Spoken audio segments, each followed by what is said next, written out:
Assalamualaikum warahmatullahi wabarakatuh. Selamat siang semuanya. Selamat menunaikan ibadah puasa dan selamat mengerjakan. Dengan saya Muhammad Rizky Ramadan, mahasiswa Hukum Ekonomi Syariah semester 2 Universitas Sultan Haji Muhammad IPB Samarinda tahun pembelajaran 2022-2023. Ingin memenuhi tugas ujian tengah semester mata kuliah Filsafat Hukum dosen pengampu Ibu Dr. Siti Aisyah SPD SHMMH yang akan membahas kasus kronologi penangkapan Irjen Teddy Minahsa dalam kasus narkoba. Persidangan kasus narkoba yang menjerat Inspektur Jenderal Teddy Minahsa yang merupakan mantan Kapolda Sumatera Barat terus berlanjut. Terbaru kasus ini sudah mulai disidangkan di pengadilan. Terdakwa Syamsul Ma'arif alias Arif tidak mengajukan keberatan atas dakwaan jasa penuntut umum dalam kasus peredaran sabu yang melibatkan Inspektur Jenderal Teddy Minahsa Putra. Adriel Vira Purba sebagai pengacara Arif menuturkan dakwa yang disampaikan sudah cermat. Menurut kami, saudara jaksa sudah cermat di dakwaannya dan sesuai dengan KUHP, tidak mengajukan eksepsi, ujar Andran saat sidang di Pengadilan Negara Jakarta Barat Rabu 1 Februari 2023. Dari 7 terdakwa, 2 diantaranya mengajukan keberatan, yaitu Muhammad Nasir alias dengan dan Ajun Inspektur Polisi 1 Janto Perluhutan Sitomoro. Mereka akan membacakan keberatan atas dakwa jasa dan Rabu pekan depan juga. 7 terdakwa dalam kasus sabu yang melibatkan Irjen Teddy Minahsa didakwa pasal 114 ayat 2 subsidiar pasal 112 ayat 2 Undang-Undang Nomor 35 Tahun 2009 tentang narkotika junto pasal 55 ayat 1 KUHP.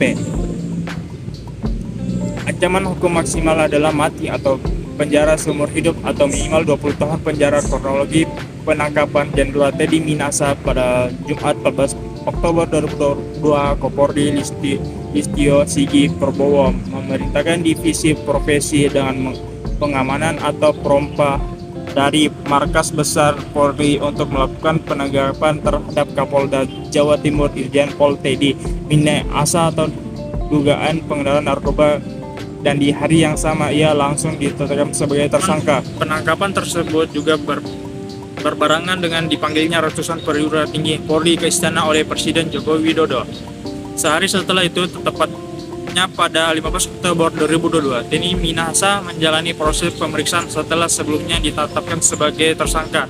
Tetapi pemeriksaan tidak dilakukan sampai tuntas karena Teddy meminta untuk didampingi penasihat hukum.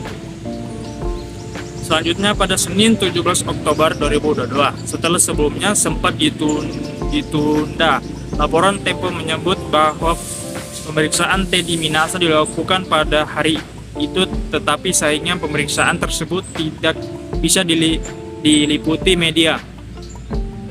Pada 18 Oktober 2022, 5 anggota kepolisian daerah Sumatera Barat dipanggil oleh Mabes Polri atau atas dugaan penghilangan barang bukti narkoba seberat 15 kg oleh Teddy Minahsa dan juga AKPB Dodi Prawinegara yang merupakan bekas Kapolri Bukit Tinggi. Pada Senin 24 Oktober, Dodi Prawinegara beserta Syamsul Ma'arif yang merupakan bawahan Teddy Minahsa dan juga Linda Pujiastuti yang merupakan teman dari Teddy Minahsa menawarkan diri untuk menjadi justice kolaborator untuk mengungkap kasus yang melibatkan Teddy Minahsa. Lalu pada 2 November 2022, Polda Metro Jaya akhirnya melakukan pelengkapan berkas untuk menjalankan sidang, dan pada saat bersamaan Teddy diketahui ditahan di rumah tahanan Polda Metro Jaya selama 20 hari. Lalu pada 4 November, Kejaksaan Tinggi DKI Jakarta menerima surat pemberitahuan dimulai penyidikan atau juga SPDP atas kasus Teddy Minahsa yang diduga mengedarkan narkoba. Ada 9 jaksa menuntut umum yang meneliti berkas perkara mantan Kapolda Sumatera Barat Teddy Minahsa itu. Pasal yang disangka sebagai terancam dalam SPD yaitu melanggar pasal 14 ayat 2 subsidiar pasal 112 ayat 2 dan pasal 132 ayat 1 Undang-Undang Nomor 35 Tahun 2009 tentang narkotika, Justor Pasal 55 Ayat 1 ke 1 KUHP.